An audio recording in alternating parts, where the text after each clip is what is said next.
This call is now being recorded. Ok. Então vamos iniciar o capítulo 2, espelho plano. Tá? O capítulo 2 de óptica. Tá? Aqui em óptica a gente vai conhecer dois tipos de espelhos, tá? No capítulo 2 agora a gente vai ver o espelho plano. No capítulo 3 a gente vai ver os espelhos esféricos. O espelho, por que a gente vê o espelho plano primeiro? Porque é um espelho mais simples, é um espelho amigo, né, mais fácil, com alta simetria. Então, um espelho mais tranquilo para a gente começar a brincadeira, certo? Aí no capítulo 3 a gente começa algo mais divertido, que é os espelhos, que são os espelhos esféricos. Então, vamos lá. Primeira coisa, o que é um espelho plano, né? O espelho, ele vai ser formado por uma placa refletora, né? Uma placa de prata polida, que é extremamente refletora, e essa placa de prata, pessoal, ela é protegida por uma placa de vidro transparente. Tá? Então, os raios luminosos incidem, passam por essa placa de vidro, aí quando incide na prata, que está abaixo dessa placa de vidro, é que ela sofre uma reflexão. Tá? Então, essa placa de vidro aí, é óbvio, é para proteger, né, a superfície refletora de prata. Pois bem, então, para a gente saber como é que o espelho plano funciona, a primeira coisa que eu queria discutir com vocês é um princípio da física muito importante chamado de princípio de Fermat. Tá? Para passar a ideia do que é o princípio de Fermat, vou fazer uma pergunta para vocês, que é a seguinte. Digamos que a gente tem aqui um espelho plano, tá? Tá aqui o meu espelhinho plano. E o meu objetivo aqui é, com um laser, fazer um laser sair aqui do ponto A, ele incidir no espelho e chegar até o ponto B, certo? Eu quero lançar um espelho do ponto A, esse laser refletido no espelho, e eu quero que ele chegue até o ponto B. A pergunta é, em qual ponto do espelho eu devo mirar o laser para que ele consiga atingir o ponto B? Veja que eu tenho aqui, a princípio, muitas possibilidades. Eu poderia, por exemplo, a princípio, lançar o laser no ponto 1, ou no ponto 2, ou no ponto 3, ou outro ponto qualquer aqui do espelho, né? Acontece que apenas um ponto desse espelho, na verdade, vai fazer com que o raio refletido atinja o ponto B.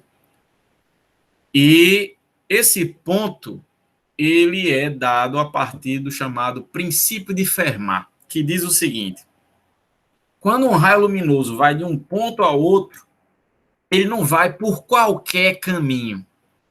Ele sempre vai pelo caminho mais rápido, aquele caminho que leva o menor tempo possível. Isso é uma curiosidade interessante sobre a luz, pessoal. Quando você lança um pulso luminoso, um laser, para que ele vá de um ponto a outro, a trajetória que ele segue é sempre aquela que ele vai levar o menor tempo possível. Ele vai escolher o caminho que sempre leva o menor tempo possível. Em meios homogêneos e transparentes, né, esse caminho mais curto entre dois pontos vai ser sempre uma linha o quê?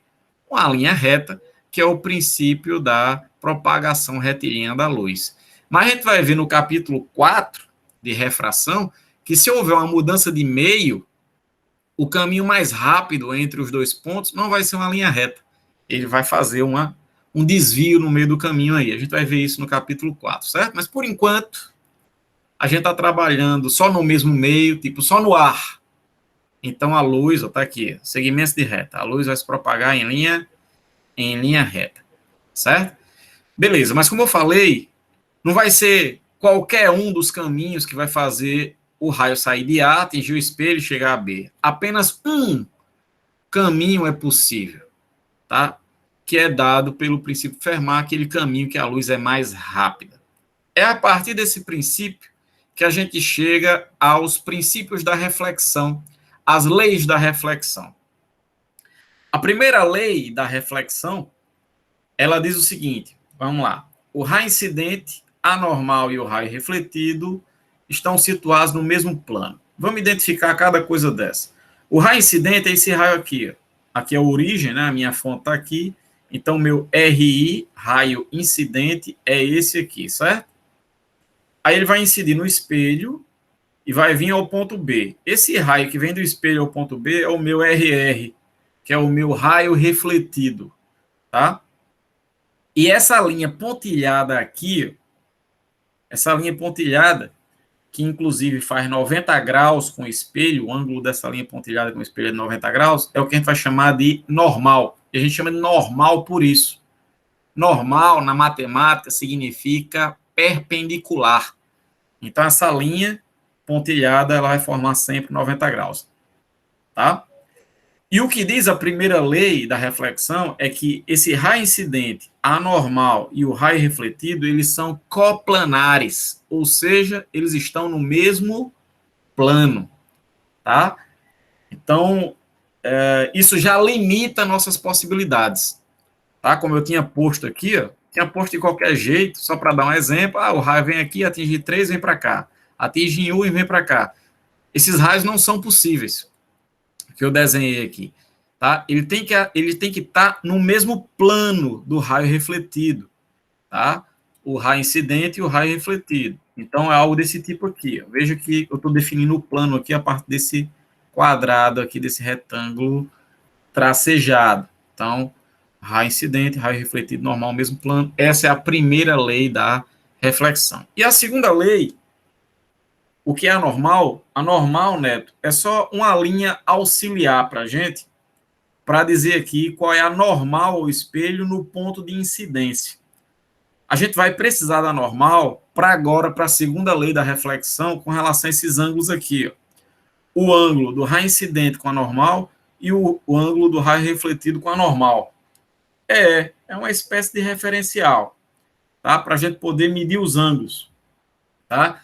A segunda lei vai dizer que esse ângulo aqui, que é o que a gente vai chamar de ângulo de incidência, que é o ângulo do raio incidente com a normal, e o ângulo do raio refletido com a normal, que é esse R, tá? Esse aqui é o ângulo de incidência, o R, o ângulo de reflexão, ela vai dizer, a segunda lei da reflexão, que esses ângulos são iguais, tá? Então, são duas leis da reflexão. Primeiro, o raio incidente, o raio refletido e a normal estão no mesmo plano, tá?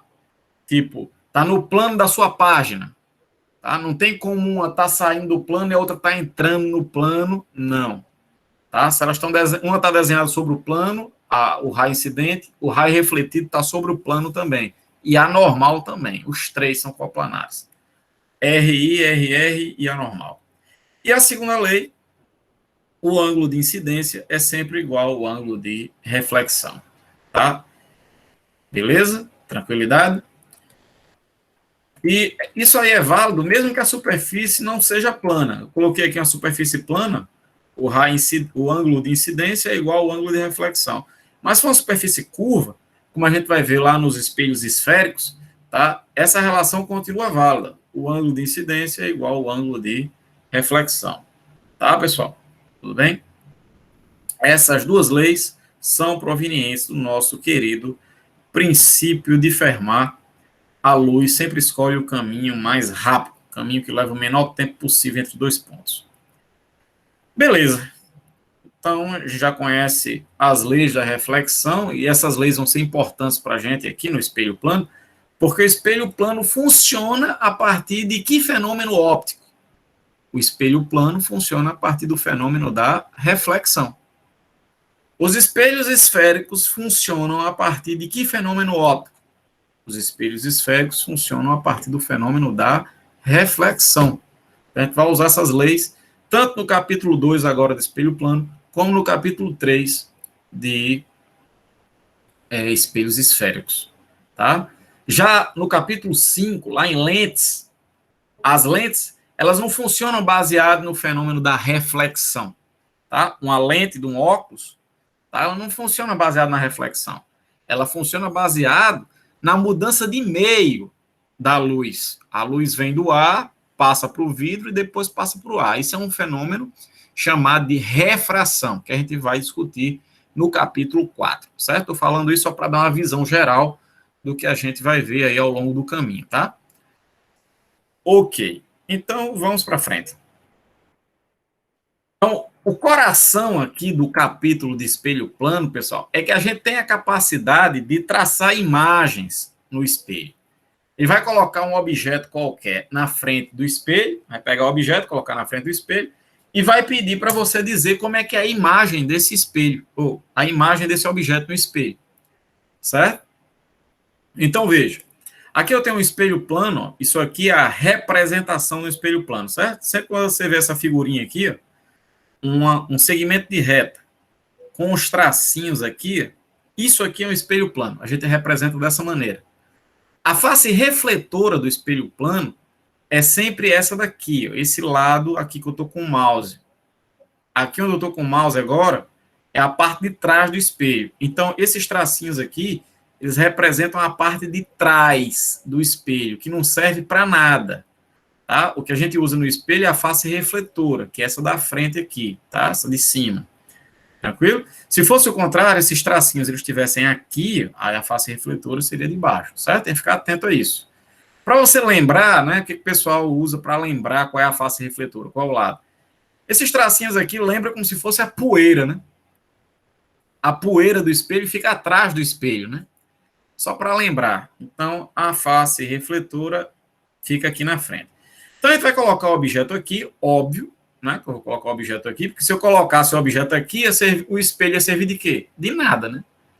Você pegar um espelho e usar a parte de madeira de trás, vai servir de alguma coisa? Vai servir de nada, né? Que é essa parte aqui, a parte de trás. Então, eu vou colocar o objeto aqui na frente com o formato de um ponto, tá? É o chamado ponto-objeto. A gente vai trabalhar primeiro com um objeto pontual, que é a situação mais simples. Depois eu vou pegar um corpo e vou colocar na frente do espelho, tá? Por que a gente vai seguir assim? Porque se eu for capaz de traçar a imagem de um ponto, que é o caso que eu vou mostrar agora, depois eu vou conseguir traçar a imagem de um corpo, já que um corpo nada mais é do que um conjunto de pontos, tá? Então, trabalhar primeiro com a situação mais simples, a imagem de um ponto-objeto. Então, objeto pontual aqui qualquer na frente do espelho, e eu quero saber como é a imagem e onde é que essa imagem está, onde é que ela é formada no espelho. Tá? Tá claro qual é o meu objetivo? Onde é que a imagem vai ser formada no espelho desse objeto. Então, o procedimento para você descobrir isso, pessoal, é o seguinte: você tem que traçar pelo menos 2 raios no espelho. Raios que partam do objeto, você traça esses 2 raios no espelho e vê como é que eles são refletidos. Tá? Vamos fazer isso? Aí depois eu explico como é que a gente acha onde é que está a imagem. Traçar 2 raios. Professor, e qual raio eu tenho que traçar? Qualquer um, o que você quiser. Tá? 2 raios. Então, o mais fácil, o raio mais fácil de traçar de todos é esse daqui. Um raio que eu traço assim. Tá? Só para ver se vocês estão entendendo o que eu estou dizendo, qual deve ser o ângulo de incidência nesse caso aí? O ângulo de incidência. Lembra que eu falei agora há pouco que o ângulo de incidência é o ângulo entre o raio e a normal, certo? Então eu pergunto a vocês, se eu traçar um raio luminoso desse jeito no espelho, qual deve ser o ângulo de incidência? Neto acha que é 90, Emily 90, João Guilherme 90, mais alguém? Qual o ângulo de incidência no espelho aí? George, o que você acha? Todo mundo acha 90? Olha, veja bem, vou voltar aqui para vocês verem a definição. O ângulo de incidência, pessoal, é o ângulo entre o raio, presta atenção, entre o raio e a normal. Não é o ângulo entre o raio e o espelho. Não é esse ângulo aqui, ó, entre o raio e o espelho. É entre o raio e a normal. Então, no ponto de incidência, você vai traçar a linha tracejada para determinar a normal, e aí você vai achar o ângulo de incidência. Então, no caso aqui, ó, a normal, pessoal, ela é essa linha aqui, ó. Deixa eu ver se eu consigo traçar. É essa daqui, ó. Isso aqui é a normal. Veja que o raio incidente ele está sobre a normal. Então, eu pergunto a vocês, qual o ângulo de incidência? Se o ângulo de incidência é o ângulo entre a normal e o raio. É zero, né? Pois é. Então, isso aqui, pessoal, é muito comum do pessoal errar nas provas. Tem que tomar bastante cuidado com isso, certo? Porque o pessoal tem a mania de querer dizer que o ângulo de incidência é o ângulo entre o raio e o espelho, e não é. Tá? O ângulo de incidência é entre o raio e a normal. Beleza? Beleza. Então, se o ângulo de incidência aqui é zero, digam para mim aí no chat qual deve ser o ângulo de reflexão. Se o ângulo de incidência é zero, o ângulo de reflexão tem que ser quanto? Tem que ser zero. Isso é a segunda lei da reflexão. Os ângulos de incidência e de reflexão sempre são iguais. Então, isso significa que o raio ele vai ter que voltar sobre ele mesmo. Né? Porque ele voltando sobre ele mesmo, ele continua sobre a normal, ou seja, o ângulo de reflexão vai dar também zero. Então, o raio mais fácil de traçar é esse. Porque você incide aqui no espelho, formando 0 grau com a normal, né? 90 graus com o espelho, que não é o ângulo de incidência, 90 graus, e aí ele volta sobre ele mesmo, certo? O raio mais fácil traçar esse. Aí depois você traça outro qualquer aqui, por exemplo, esse, certo? Aí vou perguntar de novo para vocês aqui. De propósito, eu tracei dois ângulos aqui, um ângulo θ e um ângulo alfa. Qual desses dois ângulos é o ângulo de incidência para esse raio aqui? Deve ser θ ou alfa? Θ ou alfa? Muito bem. O ângulo de incidência aí é θ. Beleza? Porque é o ângulo entre o raio e a normal, sempre, sem exceção. Beleza? E aí o raio vai ser refletido aqui. Ó. Aí eu pergunto a vocês, ele vai ser refletido aqui com que ângulo? Alfa ou θ? Qual vai ser o ângulo de reflexão? Alfa ou θ? Pois é, né? Se o ângulo de incidência é θ, então o ângulo de reflexão, que é o ângulo do raio com a normal, vai ser θ também, certo? A gente está usando a segunda lei da reflexão. Os ângulos de incidência e de reflexão sempre são iguais. Beleza, temos aqui os dois raios refletidos. Ó. Esse é o primeiro e esse é o segundo.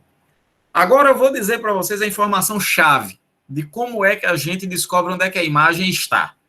A imagem, preste atenção no que eu vou dizer agora, a imagem é sempre formada onde os raios refletidos se cruzam. Aí veja, a gente tem um problema. Esse raio aqui, ele está vindo para cá, para cima. E esse raio aqui, ele está vindo para cá. Ó. Tá? Eles estão assim. Um está indo para cima e outro está indo aqui na diagonal. Quando é que eles vão se cruzar? Nunca, né? Se você prolongar aqui, ó, isso aqui continua indo para cima, isso aqui continua indo para lá, eles não vão se cruzar nunca. Aí você diz, e agora, professor? Você não disse que a imagem é formada onde os raios refletidos se cruzam? É. Só que se isso acontecer, eles não se cruzarem, o raio refletido, a gente faz o prolongamento dos raios atrás do espelho. Vou prolongar atrás do espelho, olha. Esse ponto onde os prolongamentos dos raios refletidos se cruzam é o ponto onde vai ocorrer a formação da imagem. Tá? Então, eu tenho aqui um objeto pontual na frente do espelho plano e vai ser formada aqui também uma imagem pontual, tá? Que vai estar localizada aqui. É comum a gente chamar a imagem com a mesma letra e linha. Então, P é o objeto, P' é a imagem. Ah, o objeto eu chamei de A, então a imagem A', certo? É um padrão, tá? Poderia repetir? Posso, tá? Eu quero descobrir onde é que está a imagem. Deixa eu fazer só uma limpeza aqui do slide, apagar a tinta do slide. Pronto.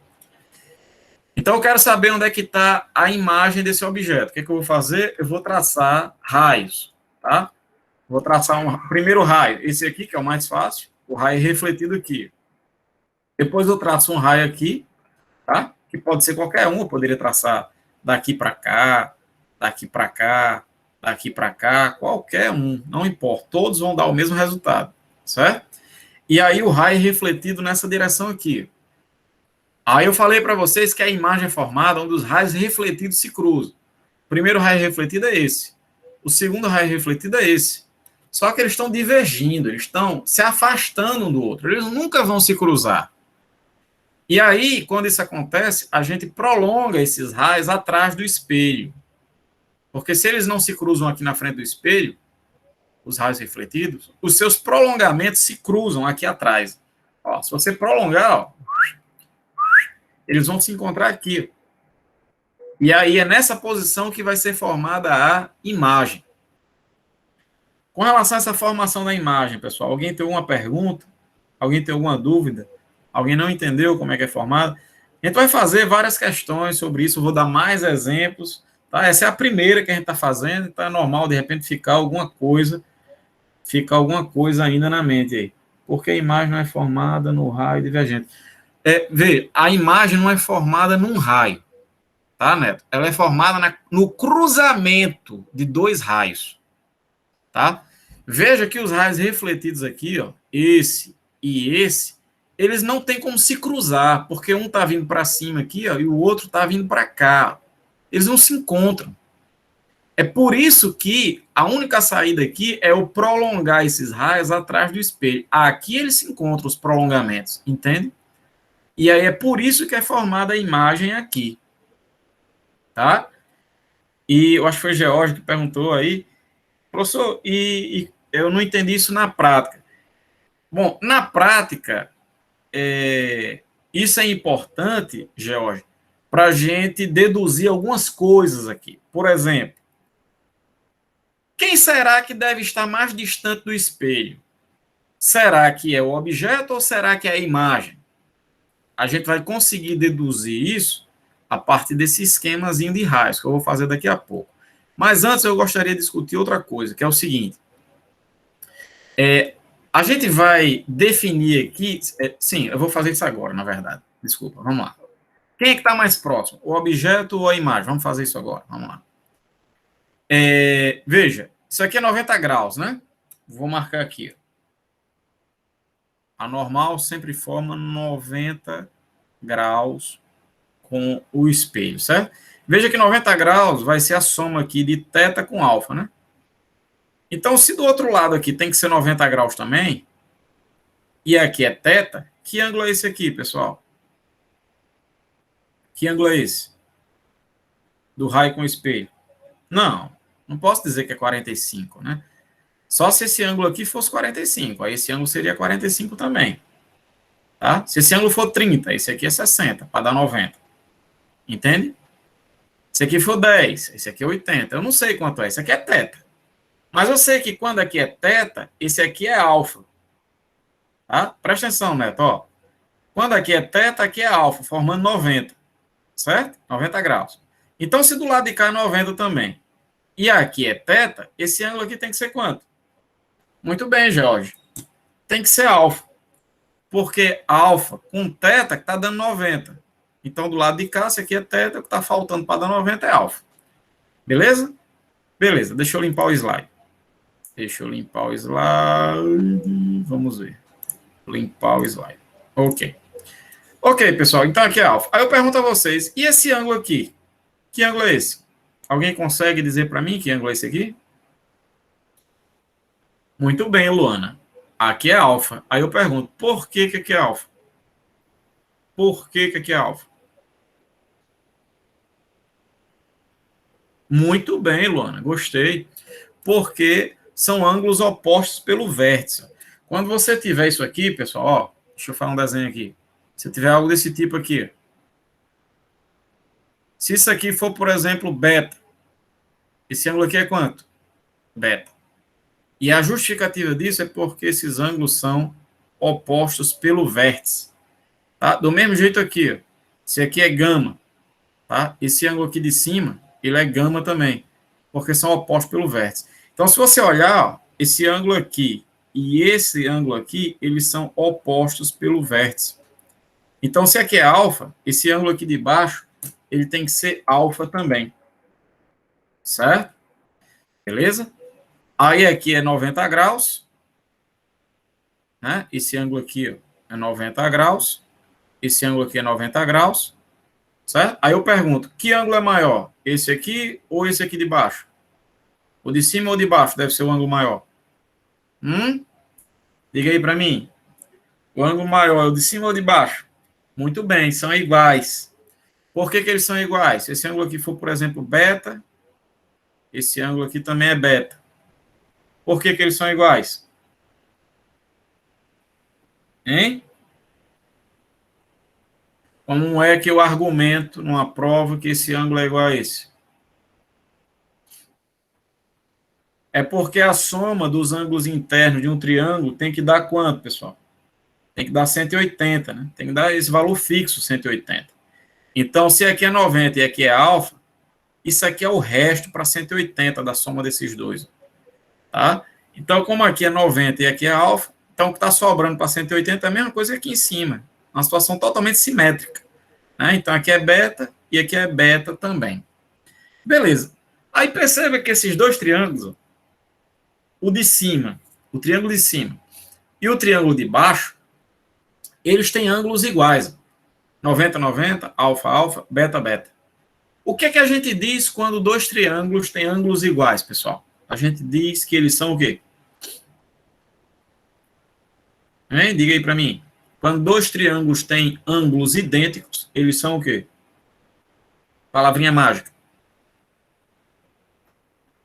Os triângulos são semelhantes. A gente tem dois triângulos semelhantes. Tá? Beleza? O que significa que a base do pequeno está para a base do grande, assim como a altura do pequeno está para a altura do grande. Certo?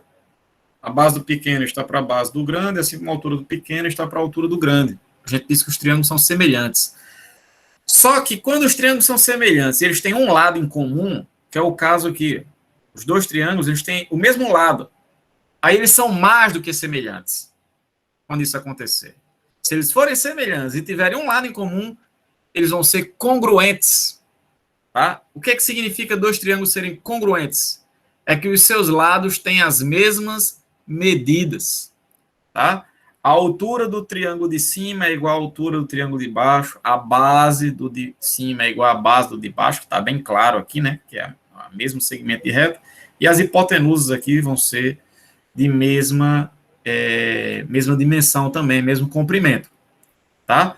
Ou seja, tanto o triângulo de cima como o triângulo de baixo, os seus lados têm as mesmas dimensões. Então, isso significa que se essa distância aqui for x, a distância do objeto ao espelho for x, adivinha qual é a distância da imagem ao espelho? X também. Tá? Em outras palavras, o objeto e a imagem são, palavrinha mágica, equidistantes ao espelho. Ser equidistante já está no nome. Significa igualdade. Igualdade de quê? Distâncias. A quem? Ao espelho. Então, o objeto e a imagem no espelho plano sempre estão a uma mesma distância do espelho. Se o objeto está a uma distância aqui de 10 centímetros do espelho plano, pode apostar.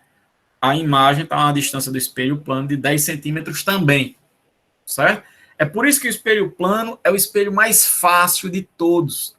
É o espelho mais amigo, mais simples, porque há essa simetria entre o objeto e o espelho e a imagem do espelho, certo? Essas distâncias sempre são iguais. Alguém tem algum problema com isso? Alguma dúvida, alguma colocação?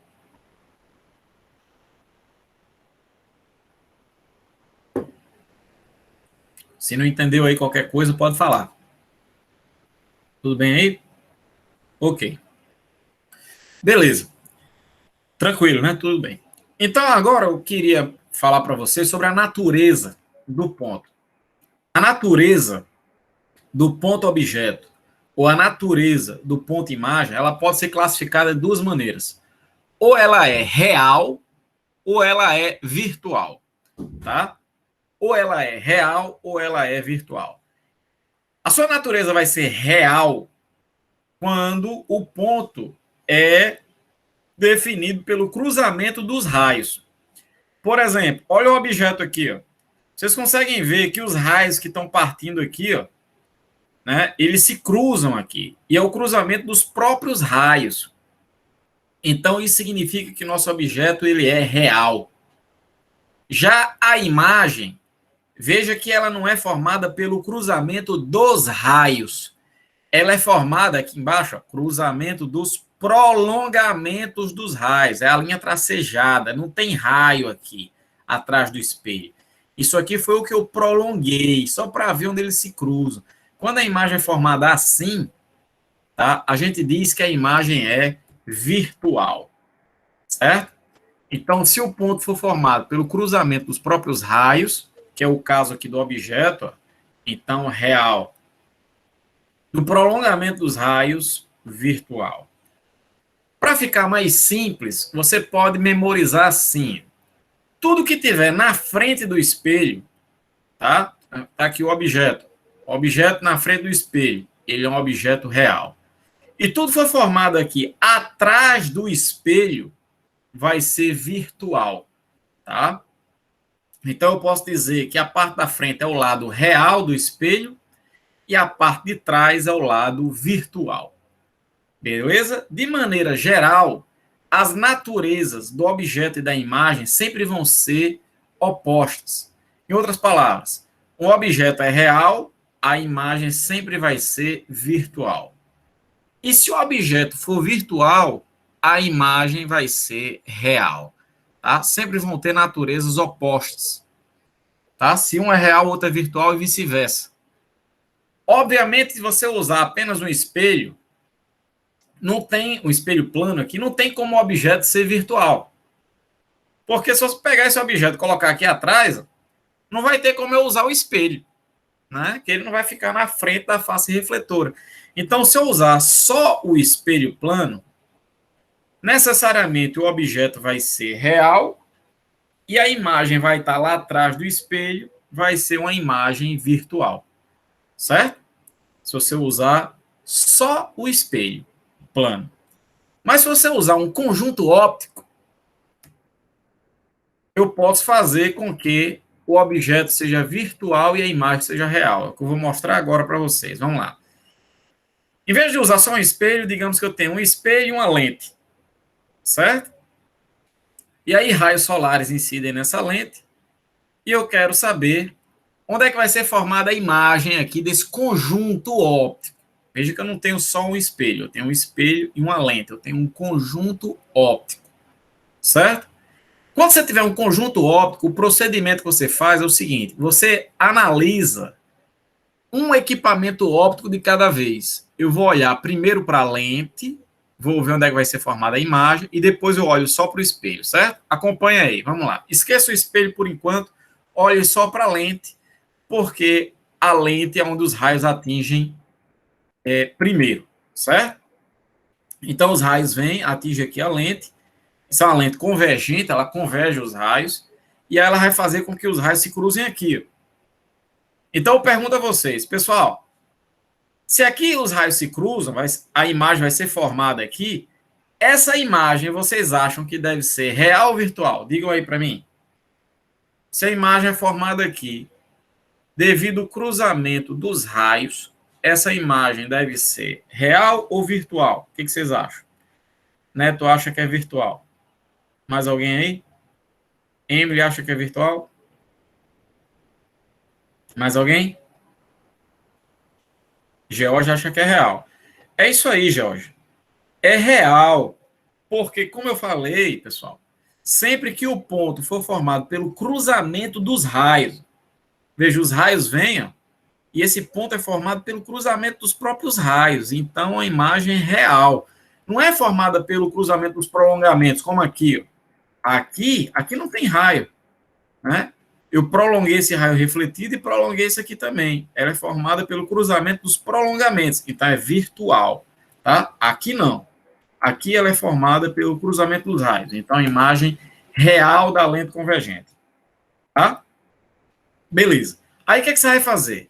Depois de traçar a imagem no primeiro componente óptico, que é isso aqui, você vai pegar essa imagem e vai dizer que ela vai servir de objeto para o segundo aparelho óptico, que é o espelho. Tá? Sei que é um pouco enrolado, mas eu vou explicar de novo. Vá acompanhando aí, tá? Então, veja, essa imagem real, ela vai servir de objeto para o espelho, tá? Só que esse objeto, ele está atrás do espelho. Se ele está atrás do espelho, esse objeto é real ou virtual, pessoal? Ah, se está atrás do espelho, então esse é o objeto virtual do espelho plano, certo? Aí, esse objeto virtual, ele vai traçar essa imagem aqui. Veja que essa imagem é formada pelo cruzamento dos próprios raios. Ela está na frente do espelho. Então, essa imagem é real ou virtual? O que vocês acham? Real. Muito bem. Essa imagem é real. Então, olha só no que a gente chegou. Um objeto virtual traçando uma imagem real, né? Confirmando aquilo que eu falei, que no espelho plano, as naturezas do objeto e da imagem sempre são opostas. Quando o objeto é real, a imagem é virtual. E quando o objeto é virtual, a imagem é real. Certo? Só que você só vai ter essa situação aqui, que é a situação mais complexa que pode aparecer com o espelho plano, se você tiver outro instrumento óptico, no caso aqui uma lente. Se você usar só o espelho, aí não tem jeito, aí vai ser isso aqui. O objeto vai estar na frente do espelho, vai ser real, e a imagem vai estar lá atrás do espelho, vai ser virtual. Não tem dificuldade. Agora, se ele quiser se amostrar, quiser dificultar a sua vida, e além do espelho colocar outra coisa, aí pode acontecer isso, certo? Do objeto ser virtual e a imagem ser real. Tranquilo? Tá? Alguém tem uma pergunta? Quer que eu repita isso aqui? Ou posso ir em frente? Vou repetir, né? Que aqui já realmente é um pouco mais complexo. Geralmente o pessoal tem mais dificuldade nessa parte. Então, a única coisa que eu estou dizendo aqui é o que é que você vai fazer quando você tiver um conjunto óptico. Tá? Você tem um espelho e uma lente. Você vai analisar cada componente óptico de cada vez. O primeiro componente que você vai analisar é aquele onde a luz incide primeiro, que é a lente. Aí, depois de passar pela lente, incide no espelho. Então, vamos analisar só a lente. Esqueça o espelho, que é o que eu fiz aqui. Faz de conta que o espelho não existe. Então, os raios vêm, incidem na lente, e como ela é uma lente convergente, ela vai convergir aqui os raios, e os raios vão se cruzar aqui. Se os raios se cruzam nesse ponto, significa que aqui é formada a imagem. Certo? A imagem vai ser formada aqui. E como ela é formada pelo cruzamento dos próprios raios, é uma imagem real. Certo? Essa é a imagem da lente. Aí o que você vai fazer? Você vai pegar a imagem do primeiro componente óptico e vai usar isso como objeto para o segundo componente óptico, que no caso aqui é o espelho. Em outras palavras, a imagem da lente vai servir de objeto para o espelho. Tá? Isso aqui era a imagem para a lente, mas para o espelho vai ser o objeto, que vai traçar a segunda imagem, que vai ser a imagem do espelho. Tá? Então, isso aqui que é a imagem real da lente, vai ser o objeto para o espelho. Só que esse objeto está atrás do espelho. Então, o objeto real ou virtual? Virtual. Objeto virtual do espelho plano. Aí, esse objeto virtual vai traçar essa imagem aqui, que por estar na frente do espelho, vai ser uma imagem o quê? Real. Beleza? Depois a gente vai fazer alguns exercícios envolvendo diversos componentes ópticos para vocês criarem a habilidade de trabalhar com problemas assim, certo? Eu estou mostrando isso aqui só por curiosidade. Mas mais na frente a gente vai trabalhar mais com situações desse tipo. Por enquanto, a gente vai trabalhar com uma situação mais simples, mais fácil, que é só o espelho plano e tchau. Beleza? Então, dá uma olhada aí na questão 10. Tenta fazer aí. Tenta fazer a 10.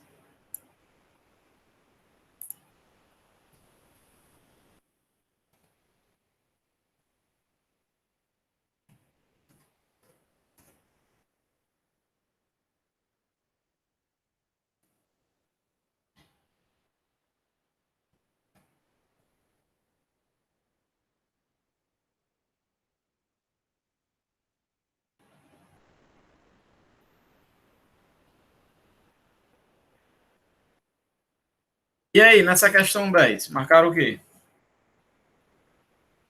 Neto marcou 55, letra D. Mais alguém?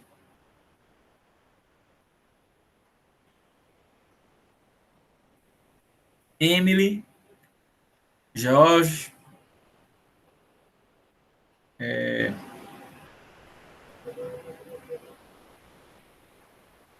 vamos lá.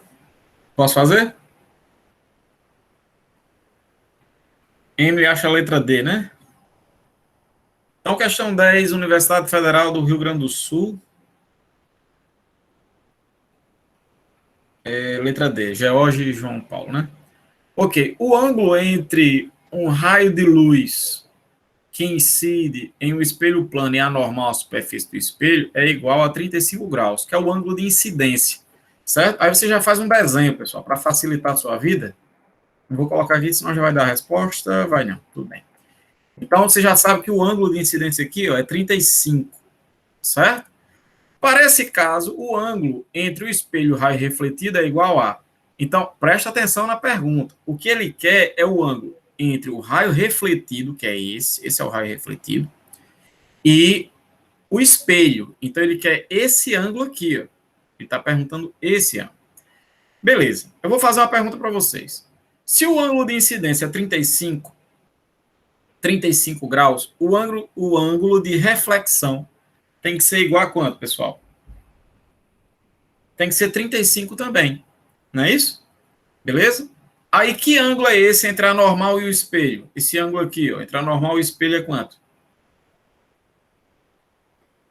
Não, entre a normal e o espelho. A normal, a linha tracejada, e o espelho é quanto? É 90, tá? Isso aqui é 90. Por isso que é chamado normal, porque normal significa perpendicular. Então, 90 graus ao espelho. Então, se aqui é 35 e tudo isso é 90, isso aqui é o resto para 90. Ou seja, 90 menos 35. Aí vai dar os 55. Tranquilo, pessoal? É só isso. Beleza? Mas tem que ficar atento. Se ele está perguntando o ângulo de reflexão, que é o ângulo entre o raio e a normal, ou se ele está perguntando o ângulo entre o raio refletido e o espelho. Beleza? Então, faça a próxima. Faça essa daí. Faça aí.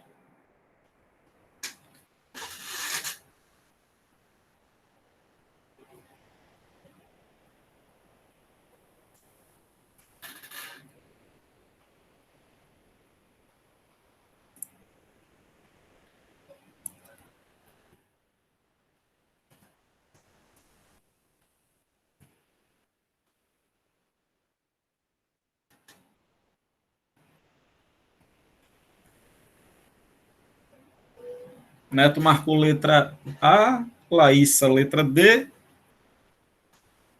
E aí? João Paulo, George, Emily.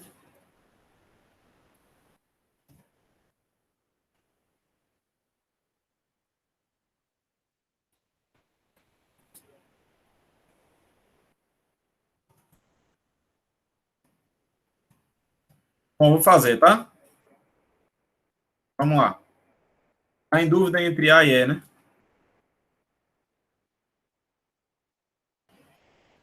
Ok. Então, olha, pessoal, diz assim: quando um espelho plano, quanto a um espelho plano, pode-se dizer que ele forma. Aí, Neto marcou letra A, né? Sempre imagens virtuais. Neto, ele sempre vai formar imagens virtuais se você usar só o espelho, certo? Se você tiver só o espelho plano, não tiver mais nenhum instrumento, aí não tem jeito. Aí vai ter o objeto vai ser real e a imagem vai ser virtual. Mas eu posso usar, além do espelho plano, outros instrumentos na frente dele para fazer com que o objeto fique lá dentro do espelho, um objeto virtual, e, consequentemente, a imagem fique na frente do espelho, seja real. Então, o que a gente pode dizer com certeza é que sempre as naturezas do objeto da imagem são opostas. Quando o objeto for real, a imagem é virtual, e quando o objeto for virtual, a imagem é real. Certo? Então, é por isso que a resposta é a letra E. Tá? A gente vai ter imagens reais de objetos virtuais e vice-versa. Tranquilo? Próximo. Faça aí a questão 3. Faça aí. Vou no banheiro aqui, jogo rápido.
E aí, pessoal, questão 3. Vocês marcaram o que aí?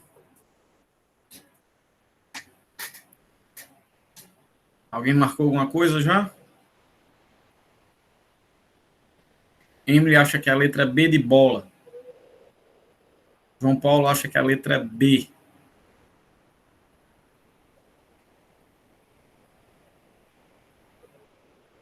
Neto está em dúvida, mas acha que é a letra B. Não, D. Tá. Ok. Geo já acha alguma coisa? É a Universidade Estadual Londrina, tá? Paraná. Um observador O vê a imagem de um objeto P refletido no espelho plano horizontal. A figura mostra um feixe de raios luminosos que partem de P. O raio que atinge o observador O é, né? Só um dos raios pode atingir o observador O, porque a luz, para ir de um ponto ao outro, ela sempre vai por aquele caminho específico. Não existe mais de um caminho, tá? É aquele. Beleza, e que caminho é esse? É aquele caminho que vai obedecer às leis da reflexão. Você vai ter que desenhar aqui qual o raio que vai conseguir chegar lá, de forma que, por exemplo, o ângulo de incidência seja igual ao ângulo de reflexão. Tá? Por exemplo, se você tentar aqui o ponto E, vai ficar assim. O raio vem, incide no ponto E, aí quando ele é refletido para cá, faz de conta que isso aqui é uma reta, tá, pessoal? Um segmento de reta, coordenação motora triste, tá? A normal, ela ficaria aqui, ó, certo? Tudo bem? Só que aí, veja, aqui a gente vai ter um problema. Visivelmente, esse ângulo aqui, ó, ele é menor do que esse, tá? E para provar matematicamente que ele é menor, é só você comparar essas distâncias aqui, ó, da normal até o ponto O e da normal até aqui, ó, para fechar triângulo de mesma altura, certo? Essa distância aqui é maior do que essa, é por isso que esse ângulo é maior do que esse. Então, vou ter que descobrir aqui qual o ponto que ele atinge, de maneira que essas distâncias sejam iguais, tá? Deixa eu limpar aqui o slide e tentar outro ponto. Apagar. Pronto, se você vier no ponto D de dado, vai acontecer isso, tá? Você vai ter aqui no plano quadriculado a distância da normal ao ponto O de 4 quadradinhos, 4 unidades, e da normal até aqui, para formar dois triângulos de mesma altura, 4 unidades também. Ou seja, a normal vai dividir bem no meio aqui, né, essa figura. Então, esse ângulo aqui, ele vai ter que ser igual a esse, porque esses lados aqui são iguais, certo? Os lados opostos aqui, os ângulos são iguais. Então, a resposta é PDO, que é o que diz a letra B de bola. Tá claro isso, pessoal? Qual a estratégia que você vai seguir para achar a resposta em problemas desse tipo? Tá claro aí ou não? Tudo bem, pessoal? Show. Então, vamos para a próxima. Dá uma olhada aí na 16. Faça aí. Show, Matheus. Show de bola.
Alguém fez? Posso fazer?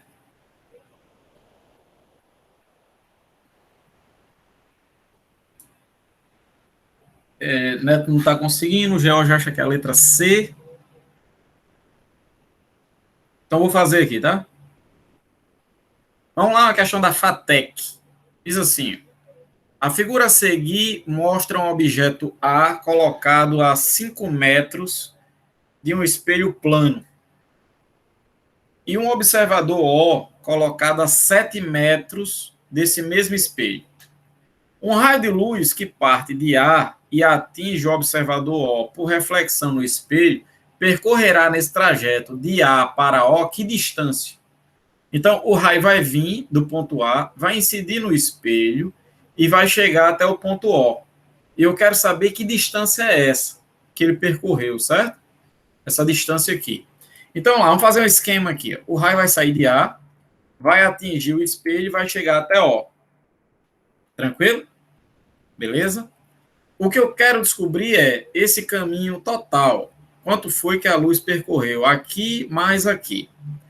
Dá para resolver esse problema achando essa hipotenusa, depois achando essa e somando as duas. Mas eu não recomendo que você faça assim, que vai dar um trabalho dos infernos para você achar quanto é que vale cada uma das hipotenusas e depois somar as duas. É muito mais rápido você fazer assim.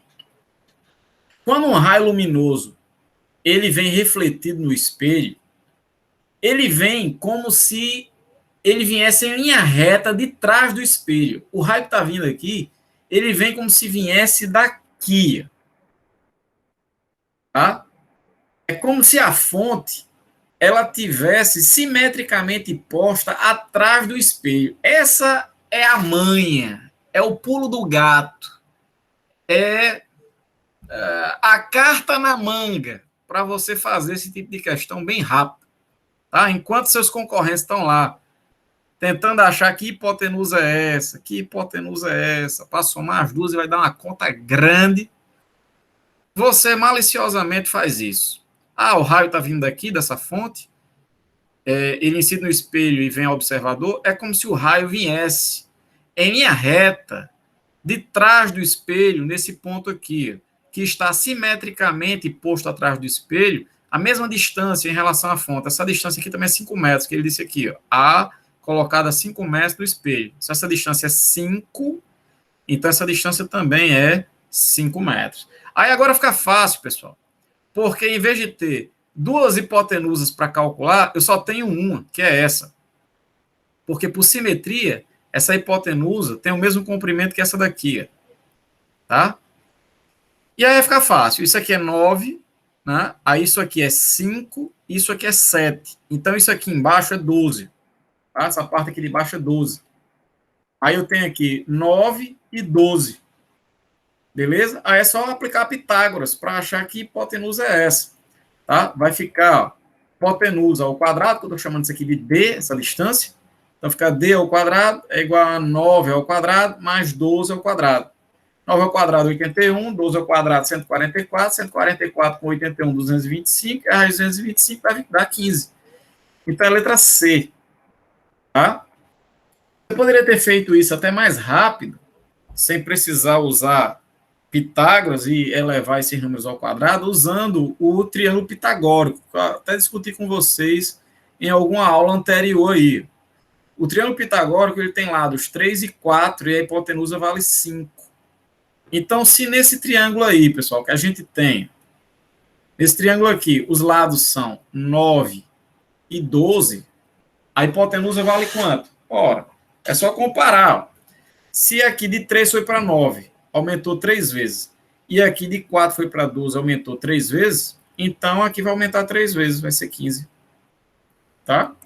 E aí você chega rapidamente que a resposta é a letra C. Dá para fazer sem nem riscar o papel, só mentalizando essas coisas que eu falei. Tudo bem, pessoal? Beleza? Então, todas essas saídas que eu estou mostrando para vocês, pessoal, vocês vão pegando à medida que eu for fazendo aqui os exercícios e também à medida que vocês forem fazendo os exercícios da lista. Certo? Que eu vou publicar hoje, tanto esses slides lá no Google Sala de Aula, como a lista de espelho plano lá para vocês, tá? Faça 22, faça aí. 22.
Quem for fazendo a 22 aí, for chegando a alguma resposta, pode ir colocando no chat, certo?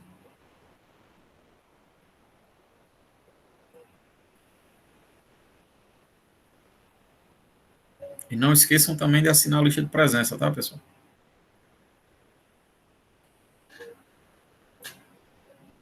Alguém já chegou com uma resposta aí?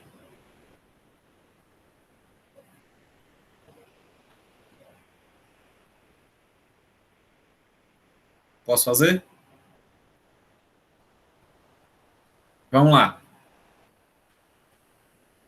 Já acha que é a letra D de dado.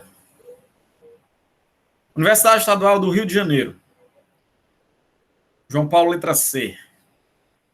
Uma garota, para observar seu penteado, coloca-se em frente a um espelho plano de parede situado a 40 centímetros de uma flor presa na parte de trás de seus cabelos. Então, já está aqui na figura, já fez um esquema para a gente. Tá aqui em óptica, esses esquemas são muito importantes para a gente poder visualizar o problema. Então, ó, o espelho plano está aqui, a 40 centímetros de distância está uma flor aqui na cabeça da menina. Certo? Aí, buscando uma visão melhor do arranjo da flor no cabelo, ela segura com uma das mãos um pequeno espelho atrás da cabeça, a 15 centímetros da flor. Então, está aqui já no esquema, 15 centímetros a distância da flor até o espelho que está atrás da cabeça dela. A menor distância entre a flor e a sua imagem, vista pela garota no espelho da parede, está próxima de. Então, ele quer saber o seguinte, ó, vai ter uma imagem aqui no espelho da parede que vai estar aqui. Eu quero saber aonde, em que posição. Aqui, aqui, aqui, a distância. E aí, depois que eu descobri essa distância do espelho até a imagem, aí eu somo com 40, pronto. É a distância que ele perguntou aqui. A distância entre a flor e a imagem no espelho da parede. Beleza? Então, vamos lá. Vamos fazer. Eu sei que se a flor está a uma distância de 15 centímetros desse espelho aqui, então vai ser formada uma imagem aqui atrás. A que distância do espelho? Hein, pessoal? Se a flor está a uma distância de 15 centímetros do espelho, a imagem dela nesse espelho vai estar aqui atrás. A que distância do espelho? 15 centímetros. Então, ela vai estar bem aqui, tá? 15 centímetros atrás do espelho. Essa é a imagem da flor no primeiro espelho. Aí, essa imagem do primeiro espelho, pessoal, vai servir de objeto para o segundo espelho. É sempre assim, tá? Você traça a primeira imagem, a essa primeira imagem serve de objeto para o segundo componente óptico, que traça uma segunda imagem, que serve de objeto para o terceiro componente óptico, e assim por diante. Se tivesse 10, você vai um por um, tá? Então, essa imagem no primeiro espelho vai servir de objeto para o segundo espelho. Aí, qual é a distância desse objeto para esse espelho? Né? Vai ser 40 com 30, vai dar 70. Então, a imagem dela aqui atrás vai estar 70 também. Pronto, então a imagem no espelho da parede, que é isso aqui, para a flor, vai ser 70 mais 40, que aí vai dar 110, letra D. Alguém não entendeu isso aí? Se não entendeu, fala aí. Eu repito. Ou deu para entender? Por que mais 40? Porque, Neto, ele quer saber a pergunta aqui. Deixa eu sublinhar a pergunta. A pergunta é: qual a distância entre a flor e a imagem? A flor está aqui, ó. E a imagem no espelho de parede está aqui, ó. Entendeu? Então, a distância da imagem para o espelho é 70. E a distância do espelho para a flor é 40. Então, você tem que somar 70 com 40. Deixa eu ver o que vocês disseram mais aí. Laís, ela está com 2 espelhos. Tá? Ok aí, todo mundo, beleza? Deixa eu ver se tem outra aqui. Deixa eu ver se tem outra questão. Tenha. Pronto. Então, pessoal, por hoje nós vamos ficar por aqui. Hoje a gente aprendeu a construir a imagem de um ponto, certo? No espelho. Na próxima aula, a gente vai aprender a construir a imagem de um corpo. Não é só um ponto, é um corpo, tá? Mas vai ser simples, porque um corpo nada mais é do que um conjunto de pontos, tá? E aí a gente vai conseguir achar a imagem do corpinho, tá? Espero que a aula tenha sido proveitosa, que vocês tenham gostado. E vou postar os slides, a aula gravada e a lista de exercícios para vocês brincarem em casa aí. Beleza, pessoal? Então, obrigado pela paciência, um abraço em todos vocês e até a próxima. Valeu, pessoal.